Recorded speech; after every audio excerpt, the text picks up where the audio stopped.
The calls always came at 3:17 in the morning, and they always came from a house that shouldn't exist anymore.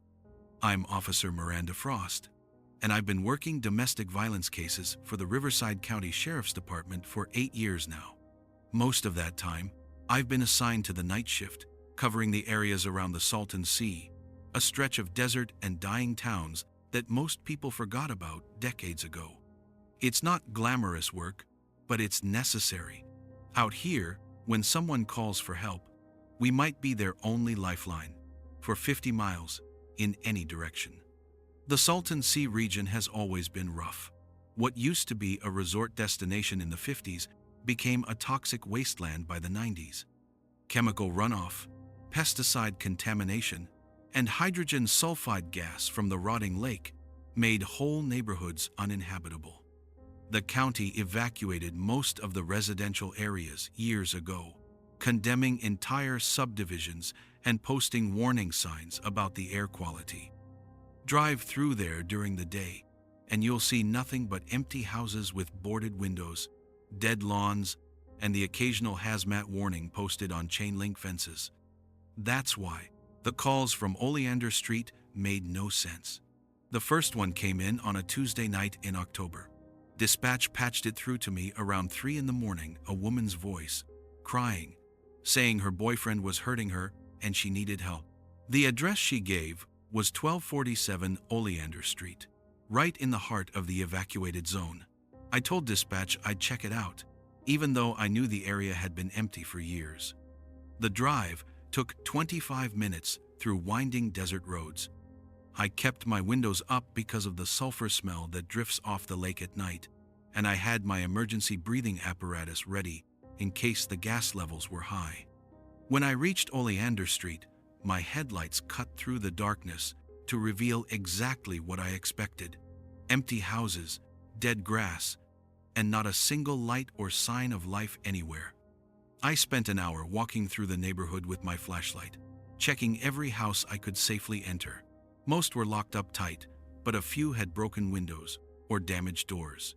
Inside, I found nothing but dust, old furniture covered in sheets, and the stale smell of abandonment. No fresh footprints, no signs that anyone had been there recently, and definitely no woman in distress. I radioed back to dispatch, reported the area clear, and figured it was probably a prank call or someone who'd gotten confused about their location. These things happen more than you'd think, especially late at night, when people are scared and not thinking clearly. But then it happened again the next week. Same time, same voice, same address, and the week after that. By the fourth call, I started paying closer attention to the details. The woman's voice always sounded the same, young, maybe mid-20s, with a slight accent I couldn't place. She always gave the exact same address, and she always hung up after about 30 seconds. Dispatch tried to call back each time, but the number showed up as disconnected or invalid. I started arriving at Oleander Street faster, thinking maybe I was missing something. I brought backup on the fifth call, and Deputy Martinez helped me search a wider area. We checked every house, every garage, every shed. We even walked the perimeter of the neighborhood, looking for fresh tire tracks or any sign that someone had been there recently. Nothing. Maybe it's someone calling from a different location and giving a fake address, Martinez suggested, as we stood in the middle of the empty street, our breath visible in the cold desert air. It was a reasonable theory, but something about it bothered me. Why this address specifically? Why the same time every week? And why did the woman's voice sound so consistent, so genuine, if it was just a prank? I started doing research between calls. I pulled county records for 1247 Oleander Street and found that the house had been owned by a family named Henderson until 2008, when they'd been forced to evacuate due to the toxic gas levels. The property had been condemned and was now technically owned by the county, though there were no plans to demolish it or clean it up anytime soon. I also started tracking the calls more carefully. Each one lasted exactly 32 seconds. Each one came from a number that traced back to a cell tower about 15 miles east of the Salton Sea, near the town of Calexico. But when I contacted the phone company, they told me the calls weren't actually originating from phones connected to that tower. They were being routed through it using some kind of spoofing technology. That's when I started to understand what was really happening. Someone was deliberately sending me to that empty neighborhood every week. Someone who knew exactly how long it would take me to drive there, search the area, and drive back. Someone who was using my response time as a window of opportunity. I started mapping my routes and timing everything carefully. From the moment I got the call to the moment I returned to my patrol area, I was gone for exactly 2 hours and 15 minutes, every single time. The next week, when the call came in at 3:17, I didn't go to Oleander Street.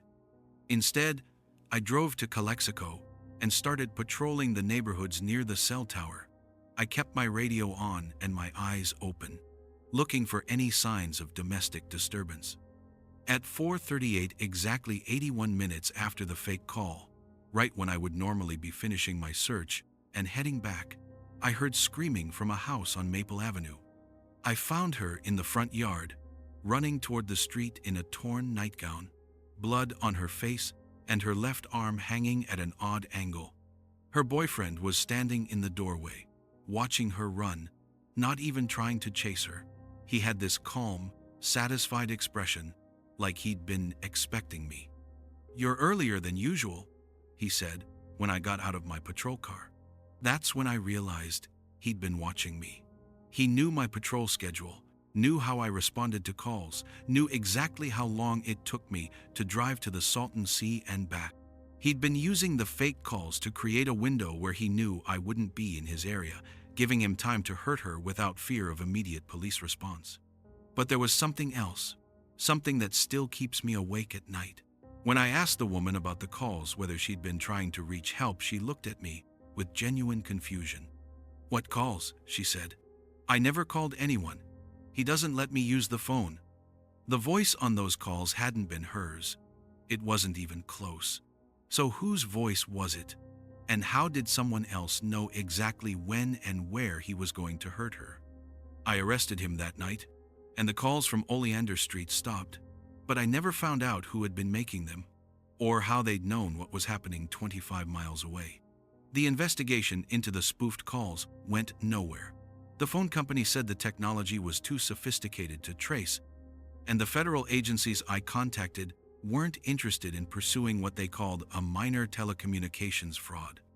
The woman moved away after the trial, somewhere back east where her family lived. I heard she was doing better, getting the help she needed. But sometimes, late at night when I'm patrolling those empty desert roads, I think about that voice on the phone. It sounded so real, so desperate, so genuinely afraid.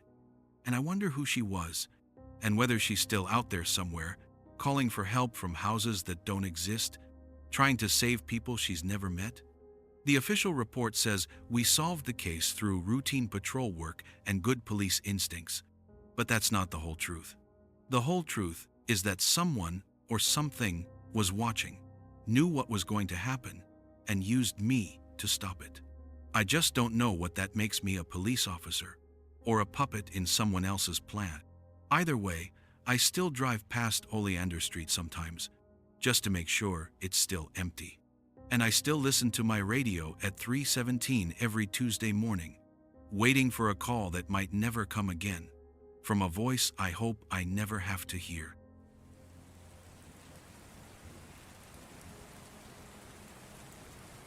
Some buildings are designed to hide people, and others learn how to do it on their own. I'm Joaquin Herrera, and I've been a domestic violence specialist with the Chicago Police Department for 11 years.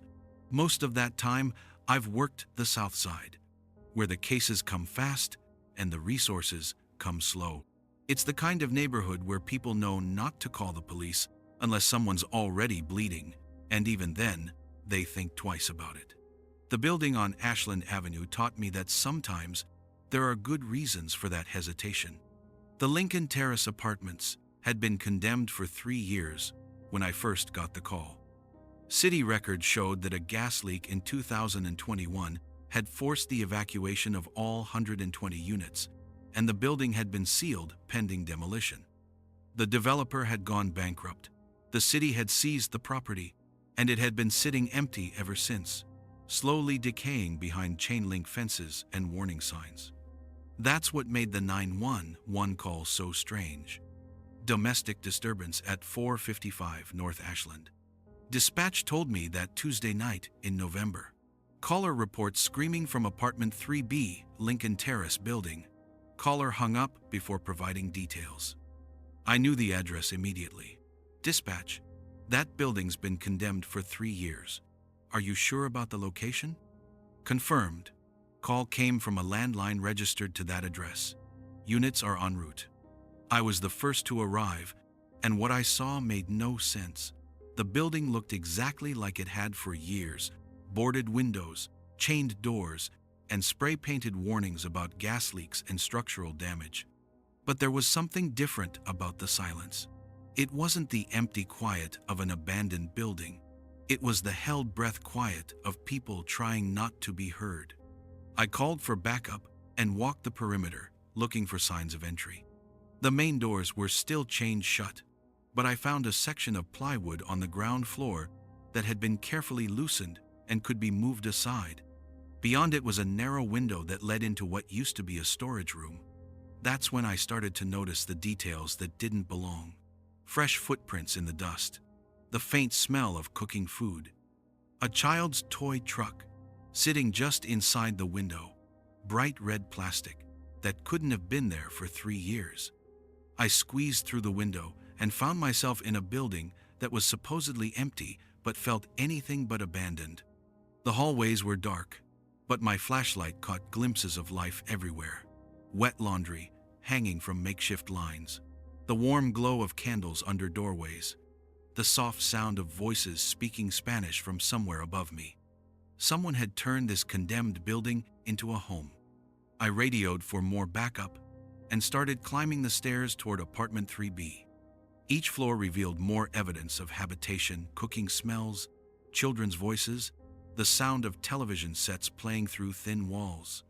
But every time I knocked on a door or called out to identify myself as police, the sounds stopped immediately, like someone had flipped a switch. Apartment 3B was on the 3rd floor, and the door was standing slightly open. I could see light inside, warm and yellow like candlelight. I knocked and announced myself, but there was no response. The silence felt heavy, expectant. I pushed the door open and stepped into what should have been an empty, condemned apartment. Instead, I found a fully furnished living space, couches, a dining table, children's drawings taped to the walls. There were plates on the table with food still warm, as if someone had just stepped away for a moment. But the layout was wrong. According to the building plans I'd studied, apartment 3B should have been a standard 2-bedroom unit with a kitchen, living room, and bathroom. What I was looking at had extra rooms that shouldn't exist, hallways that led in directions that didn't match the building's footprint, and windows that looked out onto courtyards that weren't there when I'd walked around the building outside. I followed one of the hallways and found myself in a kitchen that was definitely being used. There was a pot of soup still simmering on a camping stove, and I could hear the soft hiss of the propane flame. Fresh vegetables sat on a cutting board, and there was a coffee mug still warm to the touch. That's when I heard the crying. It was coming from somewhere deeper in the apartment, through a doorway that led to what should have been the building's exterior wall. I followed the sound down another hallway that was too long for the space it occupied, past doors that were painted different colors than anything I'd seen in the building plans. I found her in a back bedroom that shouldn't have existed, sitting on a mattress on the floor with her arms wrapped around her knees. She was young, maybe 19 or 20, with dark hair and bruises on her face that looked fresh. When she saw me, she didn't look relieved or scared. She looked resigned. "You can't help me," she said in accented English. "Nobody can help me here." Before I could respond, I heard footsteps behind me, heavy, deliberate, moving through the apartment with the confidence of someone who knew the layout better than I did. I turned around, but the hallway I just walked down was gone. Instead, there was a solid wall covered in the same peeling wallpaper as the rest of the room. "He knows you're here now," the woman said. "He knows all the ways in and out. He owns this place, even if the city says he doesn't." The footsteps were getting closer, but they seemed to be coming from all directions at once, above me, below me, through walls that should have been too thin to hide a person. I tried to radio for backup, but my radio was picking up nothing but static. "How many people live here?" I asked the woman, trying to keep my voice calm. "Depends on the day," she said. "Depends on who needs to disappear. He rents to people who can't go to the police, can't complain about the heat or the water or the men who hurt us. We pay him, and he makes sure nobody official knows we exist." I heard a door slam somewhere in the apartment, followed by a man's voice shouting in Spanish. The woman flinched and pulled her knees closer to her chest. "He's coming," she whispered. "You have to go. If he finds you here, he'll hurt her worse. The little girl in 4C. She's only 6. I wanted to argue, wanted to tell her I could protect her, but the building itself seemed to be working against me. When I tried to retrace my steps to the front door, I found myself in rooms I hadn't seen before, hallways that led in circles, staircases that went up when I was trying to go down. The man's voice was getting louder, and now I could hear other voices joining in, men talking in urgent tones, coordinating something. I realized they weren't just looking for me. They were hurting me, using their knowledge of the building's impossible layout to guide me where they wanted me to go. I found a window and looked out, expecting to see the street where I'd parked my patrol car. Instead, I was looking down into a courtyard that hadn't been there an hour ago, where several men were standing around a car with its trunk open. They were loading something heavy into it, something wrapped in blankets. One of them looked up and saw me in the window. He smiled and pointed, and the others stopped what they were doing and looked up too. They waved at me like I was an old friend, like they'd been expecting me. That's when I understood. This wasn't just about hiding people from immigration authorities or housing inspectors. This was about creating a place where terrible things could happen to people who had no legal existence, no way to report crimes, no hope of rescue. The building had been turned into a predator's paradise, and I'd walked right into the middle of it. I broke the window and climbed out onto the fire escape, cutting my hands on the glass. But when I reached the street level and ran around to where my patrol car should have been, it was gone. The street was empty except for a few abandoned vehicles that looked like they'd been sitting there for years. My backup never came. When I finally made it back to the station on foot 3 hours later, dispatch had no record of the call to Lincoln Terrace. The building was still officially condemned and empty, and when I tried to file a report about what I'd found, my sergeant told me to take a few days off and get some rest. I went back the next day with a full team and proper equipment. We cut through the chains and searched every floor of Lincoln Terrace from top to bottom. We found exactly what the city records said we'd find: a condemned building with gas-damaged apartments, broken windows, and not a single sign that anyone had been living there. But I know what I saw, and I know what I heard. Somewhere in Chicago, there's a building that hides people who need to disappear, and the people who make them disappear. It might look abandoned from the outside, but inside, it's alive with the worst kind of secrets. I still drive past Lincoln Terrace sometimes, usually late at night when I'm working domestic violence calls on the south side. The building looks the same as always: empty, condemned, forgotten. But sometimes, just for a moment, I think I see a light in one of the windows, or catch the shadow of someone moving behind the boarded glass. And I wonder how many other buildings in this city are hiding people who can't be saved, in places that don't officially exist, from men who know that some victims will never be missed.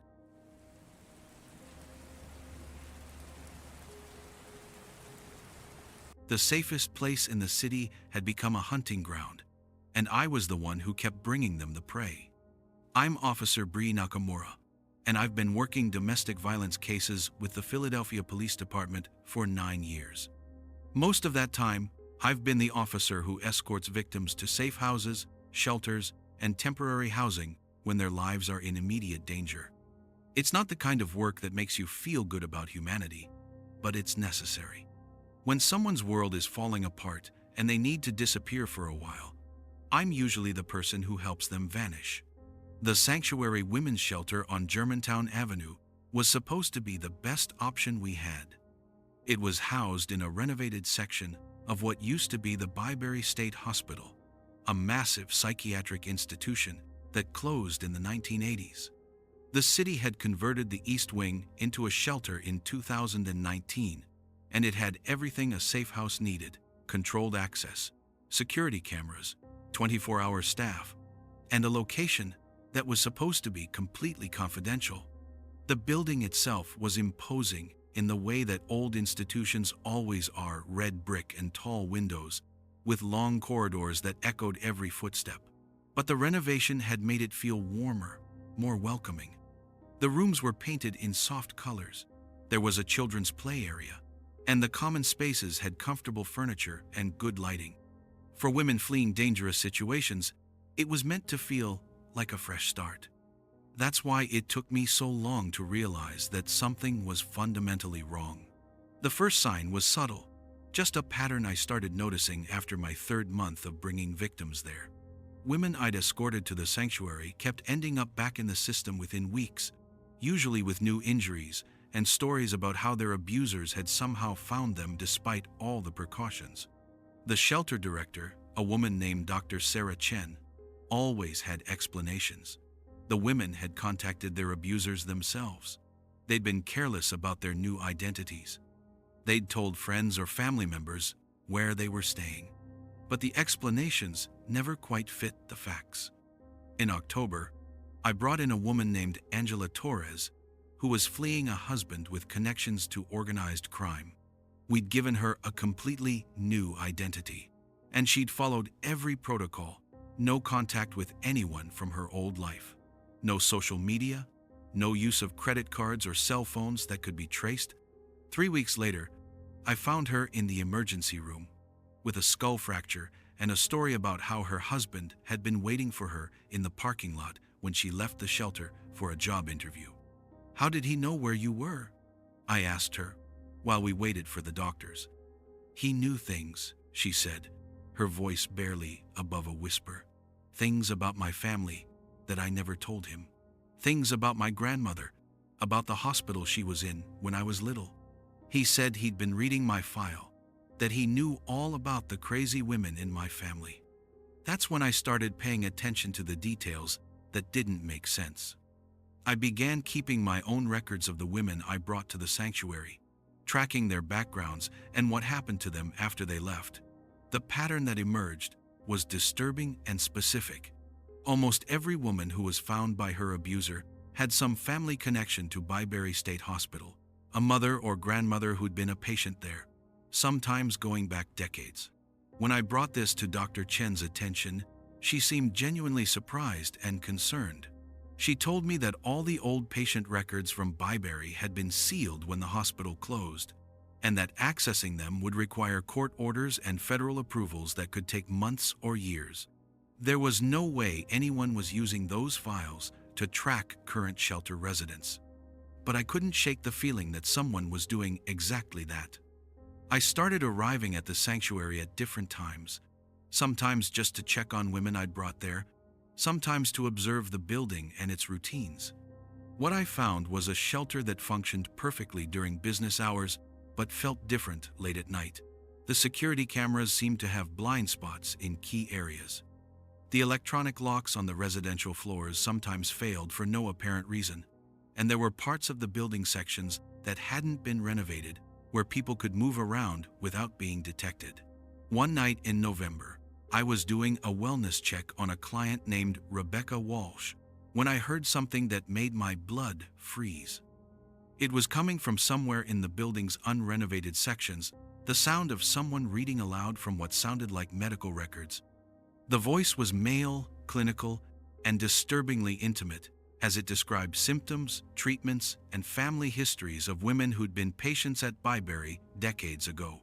I followed the sound through corridors that weren't supposed to be accessible, past doors that should have been locked, and rooms that still contained remnants of the old hospital examination tables, filing cabinets, equipment covered in dust. The voice was coming from what used to be the records room, a vast space filled with metal shelving that still held thousands of patient files. Through a crack in the door, I could see a man sitting at a desk with files spread out in front of him. He was middle-aged, wearing hospital scrubs that looked like they belonged to a different era, and he was reading from a file with the same tone a doctor might use during patient rounds. But what he was reading wasn't just medical history. It was detailed personal information about families, relationships, fears, and traumas that went back generations. Maria Elena Vasquez, he read, admitted 1973 for postpartum psychosis. Family history indicates pattern of domestic violence spanning 3 generations. Patient expressed fears that her daughter would inherit both her mental illness and her tendency to attract violent partners. I realized with growing horror that he was building profiles using the old psychiatric records to understand the psychological vulnerabilities of women whose families had been connected to Byberry, then passing that information to their abusers. He wasn't just telling them where to find their victims. He was telling them exactly how to break them. I tried to radio for backup, but my radio was picking up nothing but static. When I looked down at my phone, I realized I had no signal, even though I'd had full bars just minutes earlier. The building itself seemed to be isolating me, cutting me off from any way to call for help. That's when the man at the desk stopped reading and turned to look directly at me. "Officer Nakamura," he said, as if he'd been expecting me. "I've been reading about your family. Your great-aunt Keiko was a patient here from 1958 to 1961, diagnosed with what they called hysteria back then. But the real problem was that she kept trying to report her husband's violence to authorities who wouldn't listen. They hospitalized her instead of helping her." He held up a file that was thick with decades of documentation. "It's fascinating how these patterns repeat themselves across generations. Women who think they can save other women, not realizing that they're just perpetuating the cycle. Your aunt tried to help her neighbors escape their abusive husbands too. Look how that ended." I drew my weapon, but he didn't seem concerned. He just kept reading from files, speaking in that same clinical tone about women I'd brought to the shelter, about their families, about psychological vulnerabilities that went back decades. He knew things about their histories that weren't in any official records, intimate details about trauma and fear that could only have come from the most private therapeutic sessions. "The beauty of this place," he said, "is that it creates the perfect laboratory. Women come here thinking they're safe, but they're actually more vulnerable than they've ever been, cut off from their support systems, dependent on strangers, surrounded by the psychic residue of decades of institutional trauma. It's very easy to break someone's spirit when you understand their family's history of breaking."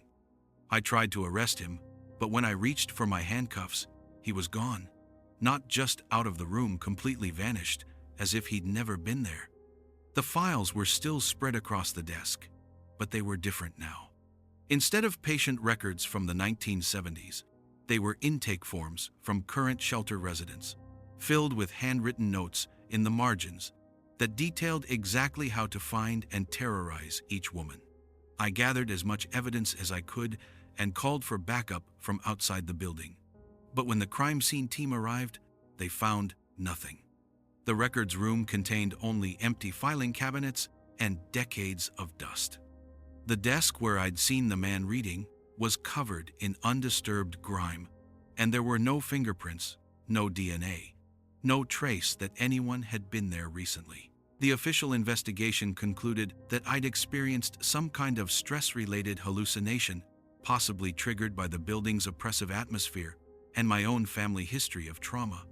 Dr. Chen was sympathetic but concerned, and she suggested that I might benefit from some time away from domestic violence cases. But the women kept disappearing from the sanctuary. and their abusers kept finding them with information that should have been impossible to obtain. The shelter is still operating, still taking in women who need protection, and I still drive past it sometimes when I'm working other cases. I don't bring victims there anymore. I've found other places for them to stay, other ways to keep them safe. But I know that somewhere in that building, in sections that don't officially exist, someone is still reading from files that document generations of trauma and using that knowledge to ensure that the cycle never breaks. The sanctuary was supposed to be a place where women could escape their past and start over. Instead, it became a place where the past reaches forward to claim them, where their families' histories of suffering become roadmaps for their own destruction. And I wonder how many other places like it exist, institutions that were supposed to heal, but instead learned how to hurt, buildings that remember every scream and use that memory to create new ones.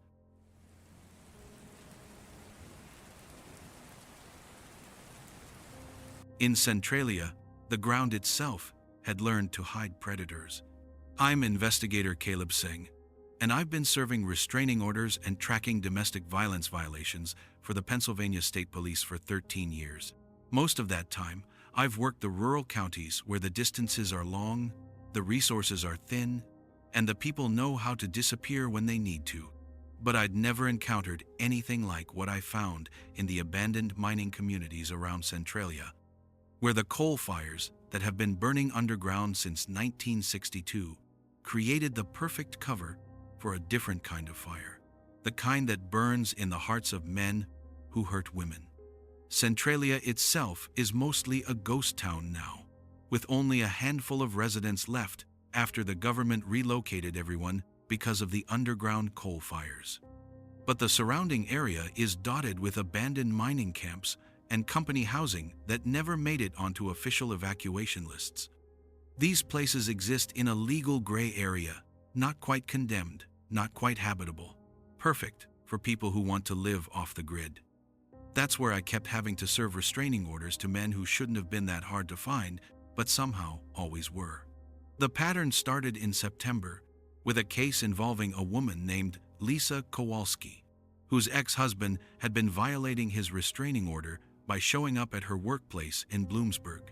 She'd given me his last known address, a trailer in one of the old mining camps about 15 miles south of Centralia, and I'd driven out there to serve him with an updated order and make an arrest for the violations.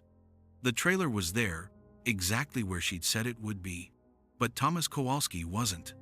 His neighbors, if you could call the scattered residents of the abandoned camp, neighbors told me he'd left that morning and wouldn't be back for a few days. They seemed friendly enough, but there was something coordinated about their responses, like they'd all agreed on the same story before I arrived. I came back 3 more times over the next 2 weeks, at different times of day, but Kowalski was never there. His truck was gone, his trailer was locked up, and the neighbors always had explanations for where he might be visiting family, working a job in another county, gone fishing for the weekend. But Lisa kept getting threatening phone calls and finding notes on her car, all with details that proved he was still in the area and still watching her. The second case was similar. Robert Chen had been stalking his ex-girlfriend in violation of a restraining order, but when I went to arrest him at his address in another mining camp, I found the same pattern of helpful neighbors with coordinated stories and a suspect who was always just out of reach. And like Kowalski, Chen kept showing up in his victim's life, despite supposedly being nowhere near the area. By the third case, I started to realize that something systematic was happening. These weren't isolated incidents of men evading law enforcement through luck or local sympathy. This was organized. I began mapping the locations where I was trying to serve restraining orders and noticed that they were all connected by the old mining infrastructure access roads, utility tunnels, and most importantly, the network of coal mines that honeycombed the entire region. Some of these tunnels were still accessible despite decades of abandonment, and many connected camps that were miles apart on the surface. That's when I started to understand how they were doing it. I began arriving at the mining camps unannounced and parking at different locations, watching the patterns of movement and communication. What I saw confirmed my suspicions. There was a warning system in place. When a police car was spotted approaching one camp, word spread quickly to the others through what looked like an elaborate network of signals, lights in windows, vehicles moving in specific patterns, even old mining equipment that seemed to be repurposed as communication devices. But the coordination went deeper than just helping each other avoid arrest.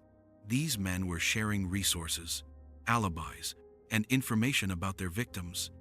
When one of them needed to violate a restraining order, the others would provide cover by creating false witnesses and alternative explanations for his whereabouts. I decided to investigate the underground tunnels myself. Using old mining maps from the county records office, I identified several access points that were still passable. What I found in those tunnels was disturbing beyond anything I'd expected. They'd turned the abandoned mine network into a base of operations. There were sleeping areas set up in the wider sections of tunnel, stocked with supplies and equipment. They had maps of the local area with detailed information about victims' homes, workplaces, and daily routines. Most disturbing of all, they had surveillance equipment, cameras, and listening devices that they were using to monitor the women they were supposed to be staying away from. But it wasn't just surveillance, it was hunting. I found detailed schedules that tracked when victims would be alone, when they'd be vulnerable, when their friends and family wouldn't be around to help them. The restraining orders weren't just pieces of paper. These men were ignoring. They were challenges that had turned domestic violence into a coordinated sport. In one section of tunnel, I found what could only be described as a trophy room. Photographs of bruised women, recordings of terrified phone calls, personal items that had clearly been stolen during break-ins or assaults. These men weren't just evading justice. They were celebrating their ability to terrorize women without consequences. That's when I heard voices echoing through the tunnels. I turned off my flashlight and listened as footsteps approached from multiple directions. They were talking in low voices, but the sound carried clearly through the tunnel system. I could make out names, women's names and addresses, and discussions about timing and opportunities. They were planning coordinated attacks on multiple victims, using their knowledge of police patrol schedules and the location of safe houses to maximize their chances of success. I tried to radio for backup, but the signal couldn't penetrate the rock and earth above me. My cell phone showed no service. I was alone in a tunnel system that these men knew better than anyone, listening to them plan what sounded like a coordinated assault on women who thought they were protected by restraining orders and police monitoring. The voices were getting closer, and I realized they discovered my presence. Someone was calling out directions. "Check Tunnel 7. He went toward the main shaft, and I could hear multiple people moving through the underground network with the confidence of people who'd mapped every inch of it.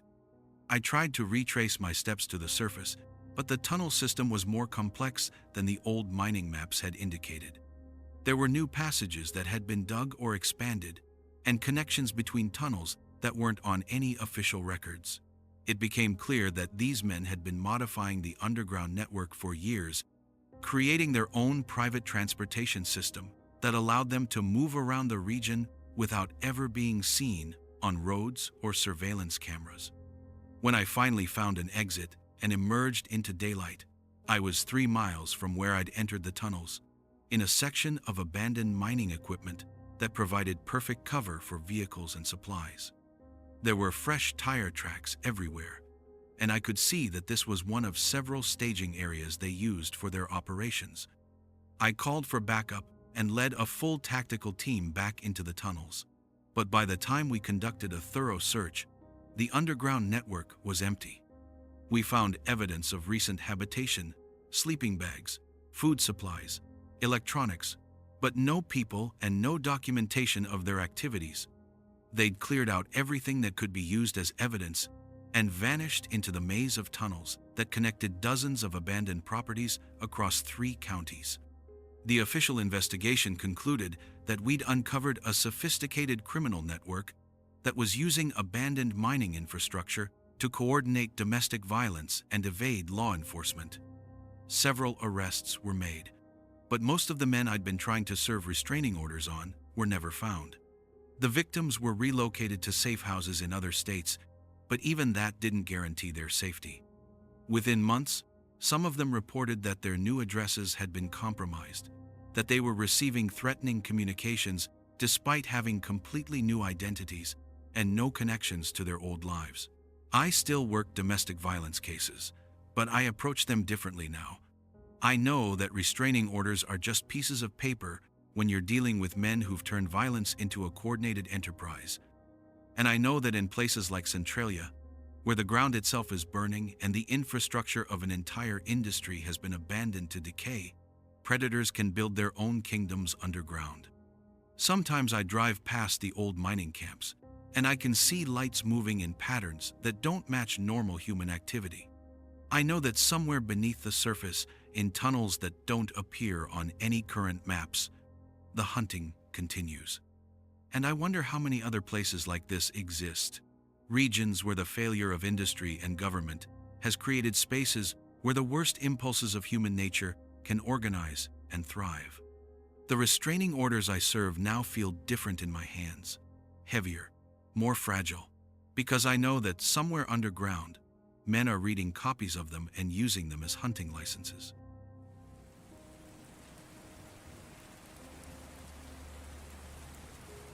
The place where broken children went to heal had become a place where broken women went to die. I'm Riley Patel, and I've been a victim advocate with the New York City Police Department for 7 years. My job is to help domestic violence survivors navigate the legal system, find safe housing, and rebuild their lives after trauma. It's demanding work that requires you to believe in the possibility of escape, recovery, and justice, even when the evidence suggests otherwise. The Sanctuary House on Staten Island tested that belief in ways I'm still trying to understand. The facility was housed in what used to be the Willowbrook Group Home, a residential treatment center for troubled youth that operated from the 1970s until the early 2000s. When it closed due to budget cuts and allegations of abuse, the building sat empty for nearly a decade before being converted into emergency housing for domestic violence survivors. The renovation had been extensive new security systems, updated living spaces, counseling facilities, and a location that was supposed to be completely confidential. On paper, it was everything a safe house should be. In practice, it was something else entirely. I started noticing the pattern in late September.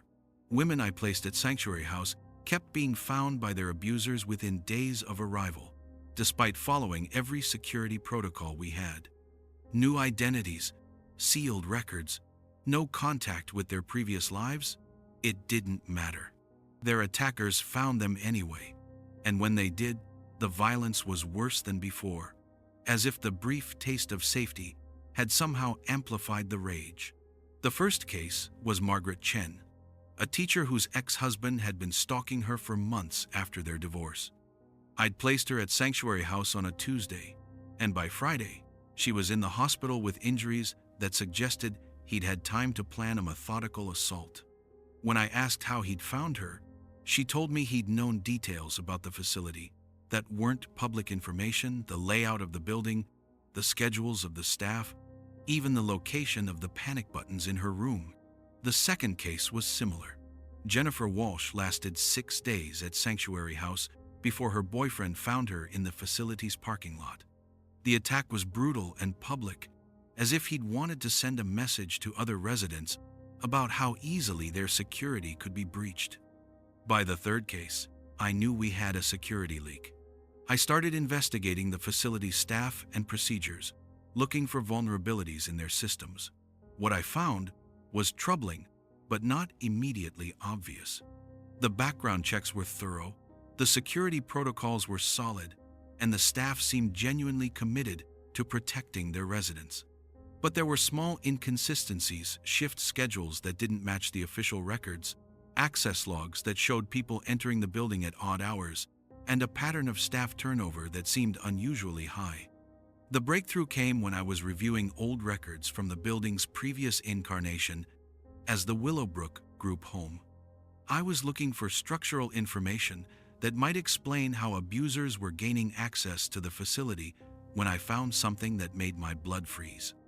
Buried in the incident reports from the 1980s and 90s were detailed accounts of systematic abuse that had taken place in the same rooms where domestic violence survivors were now supposed to find safety. But it wasn't just the history of abuse that disturbed me. It was the methodology. The staff at Willowbrook had used sophisticated psychological manipulation techniques to break down the resistance of troubled youth, creating detailed profiles of their fears, traumas, and vulnerabilities. The documentation was clinical and thorough, describing exactly how to exploit psychological weaknesses to achieve complete control over residents. And those records were still in the building. I gained access to the facility's basement storage areas, supposedly to review safety protocols, but actually to look for evidence of how someone might be accessing confidential information about current residents. What I found was far worse than a simple security breach. In a storage room that should have contained nothing but old furniture and maintenance supplies, I discovered a complete archive of the original Willowbrook files. Hundreds of psychological profiles, treatment notes, and incident reports from the facility's years as a group home. But these weren't just historical documents gathering dust. They were being actively used. Someone had cross-referenced the old Willowbrook files with the intake records of current sanctuary house residents, looking for patterns and connections.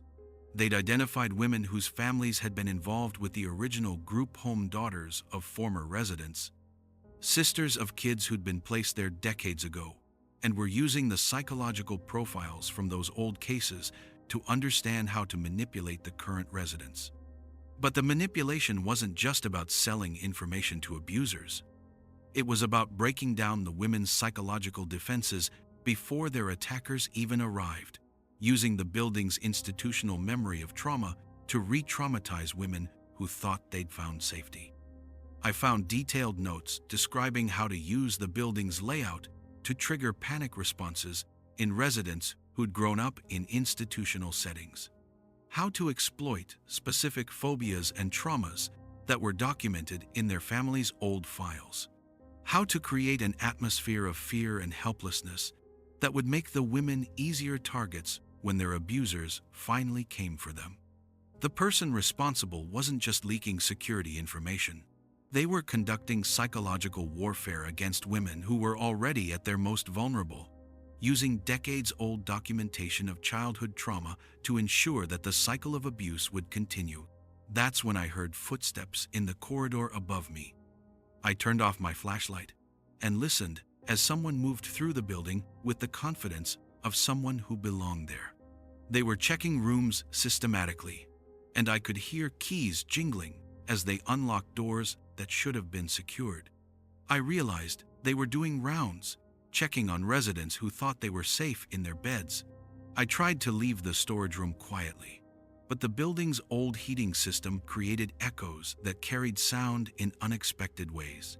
The footsteps stopped, and I heard a voice calling out, not loudly, but with authority. "Riley, I know you're here. We need to talk." I recognized the voice immediately. It was David Morrison, the facility's night supervisor, someone I'd worked with for months and trusted completely. He'd been one of the staff members I'd ruled out as a potential security leak because his background check was spotless and his commitment to the residents seemed genuine. But as he approached the storage room where I was hiding, I realized that his commitment was genuine, just not in the way I'd thought. "You found the files," he said when he reached the doorway. "I was wondering when someone would put it together. You're more thorough than the last advocate who worked these cases." He turned on the lights, and I could see that he was holding a thick folder filled with documents. "Do you want to know the beautiful thing about this place? It was designed to break people. Systematically, scientifically, completely.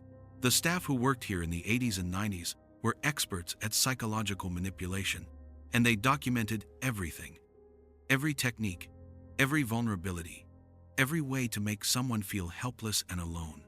He sat down at a small desk that had been set up in the storage room, surrounded by filing cabinets full of old records. "When they converted this place into a safe house, They thought they were creating something new. But buildings, remember, Riley. Institutional trauma doesn't just disappear because you paint the walls and change the mission statement. He opened the folder and showed me pages of handwritten notes that connected current residents to families from the old Willowbrook files. These women come here thinking they're escaping their past, but they're actually walking right back into it. Their mothers were here. Their sisters were here. Sometimes they were here themselves, as children. And all of that institutional memory, all of that documented trauma, it's still here, waiting to be used. I tried to back away, but he was blocking the only exit from the storage room. You don't understand, he continued. I'm not selling information to abusers. I'm completing the therapeutic process. These women need to confront their deepest fears and traumas before they can truly heal.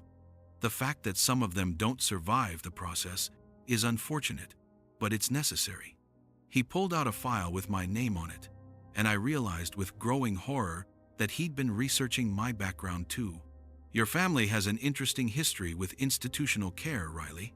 Your grandmother spent 3 years at a psychiatric facility in the 1950s. Very similar therapeutic approaches to what we used here at Willowbrook. I think you'd benefit from understanding those connections. That's when I understood that I wasn't just a witness to his activities. I was his next target.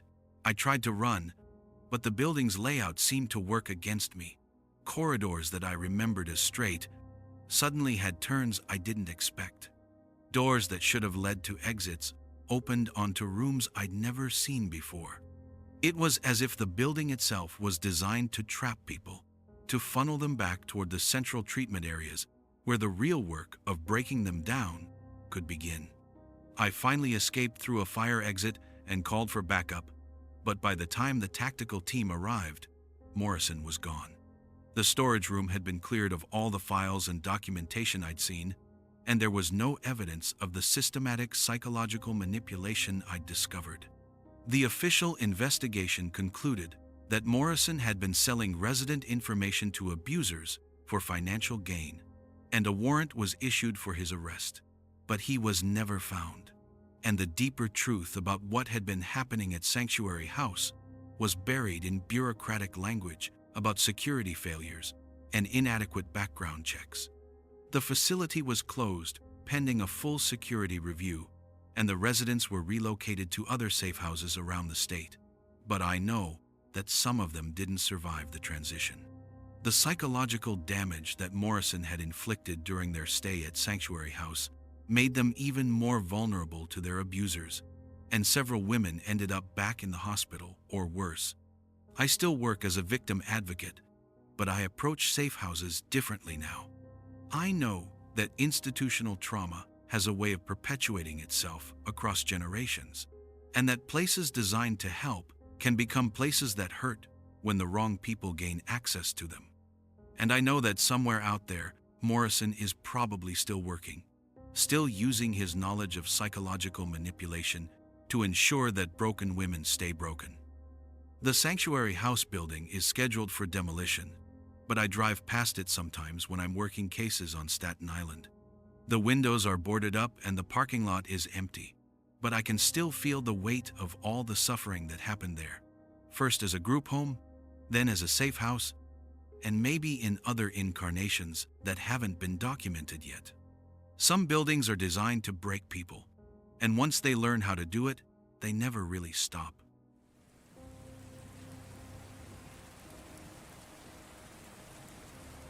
In Detroit, even the evidence had learned to run away from the truth. I'm Vera Constantine, and I've been a crime scene analyst with the Detroit Police Department for 10 years. Most of that time, I've specialized in domestic violence cases, documenting scenes where lives have been shattered and collecting the physical evidence that can make the difference between justice and impunity. It's meticulous work that requires absolute attention to detail, because often, a single fiber or photograph can be the thing that puts an abuser behind bars and keeps a victim safe. The abandoned industrial district on Detroit's east side had become a hunting ground for predators who knew that crimes committed in empty factories and derelict warehouses would be investigated with fewer resources and less urgency than violence in more populated areas. These places attracted people who needed to disappear sometimes, to escape their abusers, sometimes to hunt without being seen. My job was to make sure that even in these forgotten corners of the city, evidence would be preserved and justice would be served. That's why it was so disturbing when the evidence started vanishing. The pattern began in early October, with a case involving a woman named Sarah Mitchell, who'd been found severely beaten in an abandoned auto parts factory. The scene had been brutal but clean. Her attacker had been methodical, and he'd left behind plenty of physical evidence. I'd collected DNA samples from blood spatter, photographed distinctive shoe prints in the dust, and recovered fibers from the victim's clothing that could be matched to her attacker's jacket. 3 days later, when the lab tried to process the samples, they were gone. Not misfiled, not contaminated, completely missing from the evidence storage room. The photographs I'd taken were still in the system, but the physical evidence that could have been used to identify and prosecute the attacker had vanished without explanation. The evidence room supervisor, Officer Janet Banks, told me it was probably a clerical error. Evidence got mislabeled sometimes, especially when multiple analysts were working on similar cases. She suggested that the samples would turn up eventually, probably filed under a different case number. But they never did. The second case was a sexual assault that had taken place in the ruins of the old Packard automotive plant. I'd spent hours at the scene, collecting trace evidence and documenting every detail of the attack. The victim had fought back, and her attacker had left behind skin cells under her fingernails, blood on broken glass, and clear footprint impressions in an area where construction materials had been dumped. When I checked on the evidence a week later, it was gone. All of it. The DNA samples, the photographs, even the plaster casts I'd made of the footprints. The case file still existed, but it contained nothing that could be used to identify or prosecute the attacker. By the third case, I knew something systematic was happening. I started keeping duplicate records of everything, storing copies of photographs and evidence logs in my personal files rather than relying entirely on the department's systems. I also began visiting the evidence room at different times, checking on cases immediately after I submitted them, rather than waiting for the lab to process them. What I found was disturbing, but not immediately obvious. The evidence wasn't disappearing randomly. There was a pattern to which cases were being targeted. The missing evidence always involved violent crimes that had taken place in the abandoned industrial areas, cases where the victims were often transient or undocumented, people whose disappearance or continued suffering wouldn't generate political pressure or media attention. But more specifically, the evidence that vanished was always from cases where I'd collected particularly strong physical evidence, DNA samples that could definitively identify an attacker, photographs that showed clear patterns of systematic abuse, trace evidence that could link multiple crimes to the same perpetrator. Someone was deliberately sabotaging cases that were most likely to result in convictions. I decided to set up my own surveillance system in the evidence storage area. Using a small camera that I normally used for crime scene documentation, I positioned it to monitor the section where domestic violence evidence was stored. I disguised it among other equipment and set it to record during the overnight hours when the evidence room was supposed to be empty except for emergency access by authorized personnel. What I captured on camera was worse than I'd expected. The person destroying evidence wasn't a criminal who'd somehow gained access to police facilities. It was Detective Mark Stevens, a 15-year veteran of the domestic violence unit who I'd worked with on dozens of cases. Stevens had access to the evidence room as part of his regular duties, and he was using that access to systematically destroy physical evidence that could be used to prosecute abusers. But he wasn't just removing evidence randomly. He was targeting specific cases, working from what appeared to be a detailed list of crimes that needed to be buried. The footage showed him carefully selecting evidence bags, photographing their contents before destroying them, and then disposing of the materials in a way that would make their disappearance look like administrative error rather than deliberate sabotage. I watched hours of footage showing Stevens methodically destroying evidence from cases I'd worked on, including several where I'd collected DNA that could have identified serial offenders. He worked with the efficiency of someone who'd done this many times before, and he had keys and access codes that allowed him to move through the building without triggering any security alarms. But the most disturbing part of the footage was that Stevens wasn't working alone. Other officers occasionally joined him in the evidence room, helping to identify cases that needed to be compromised, or providing him with information about which evidence was most likely to result in convictions. I was watching a systematic conspiracy to ensure that domestic violence cases never made it to trial. I tried to report what I discovered through official channels, but found that my concerns were being dismissed or buried in bureaucratic procedures. Internal Affairs told me that allegations against Detective Stevens would require extensive documentation and investigation, and that I should continue my normal duties while they looked into the matter. But I knew that continuing my normal duties meant collecting evidence that would just be destroyed before it could be used to protect victims or prosecute abusers. So I decided to confront Stevens directly. I waited for him in the evidence room one night, hidden among the storage shelves with my camera running. When he arrived to destroy evidence from a case I'd worked on that afternoon, I stepped out to confront him. "You're destroying evidence from domestic violence cases," I said, trying to keep my voice steady. "Women are being hurt because you're making sure their attackers never face consequences." Stevens didn't seem surprised to see me. He continued working, carefully removing DNA samples from evidence bags and placing them in a container that looked like it was designed for hazardous waste disposal. "You don't understand the bigger picture, Vera," he said without looking up. "Some cases are better left unsolved. Some patterns are better left unrecognized." He held up a DNA sample that I'd collected from a recent assault case. This sample would match DNA from 17 other cases across 3 states. Cases involving a man who's been systematically hunting women in abandoned industrial areas for the past 5 years. If this evidence gets processed, it'll create a federal investigation that will expose activities that certain people need to keep hidden. I realized he was talking about more than just individual cases of domestic violence. He was describing a network of predators who were using abandoned industrial areas across the Midwest as hunting grounds, and law enforcement officials who were protecting them. "Some of us have been keeping certain activities quiet for a long time," he continued. "Men who provide valuable information about other criminal activities, men whose prosecutions would be inconvenient for people with political influence, men whose convictions would expose patterns that certain agencies need to keep classified."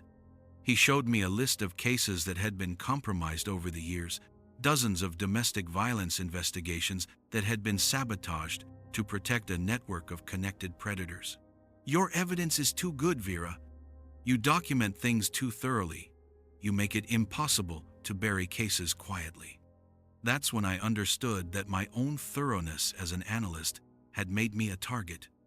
By collecting evidence that could definitively prove patterns of systematic abuse, I was threatening a conspiracy that went far beyond the Detroit Police Department. Stevens pulled out what looked like a modified evidence bag, one that would dissolve the contents using chemicals that left no trace of what had been destroyed. The good news is that eliminating your evidence is usually enough. But sometimes, when an analyst is too persistent, other measures become necessary. I tried to leave the evidence room, but Stevens had positioned himself between me and the exit. "You know too much now," he said. "You've seen too much of the pattern. That makes you a liability." I managed to escape by triggering a fire alarm, which brought security to the evidence room and forced Stevens to abandon his activities for the night. But I knew that my investigation had crossed a line from which there was no return. The official investigation that followed concluded that Detective Stevens had been suffering from job-related stress and had been destroying evidence as part of a psychological breakdown. He was quietly transferred to another department, and the cases he'd compromised were attributed to administrative failures and budget constraints. But I knew the truth was much worse. Somewhere in Detroit and other industrial cities across the Midwest, there were networks of predators who were being protected by law enforcement officials who had their own reasons for ensuring that certain patterns of violence remained hidden. I still work as a crime scene analyst, but I approach evidence collection differently now. I keep multiple copies of everything, store samples in locations outside the official system, and document my work in ways that make it impossible for evidence to disappear without leaving a trail. And sometimes, late at night when I'm processing evidence from cases in Detroit's abandoned industrial district, I wonder how many victims have been denied justice, how many predators are still hunting, and how many of my colleagues are working to ensure that the evidence I collect never sees the inside of a courtroom. The truth has a way of fighting back, but in Detroit, even the truth needs protection from the people who are supposed to serve it.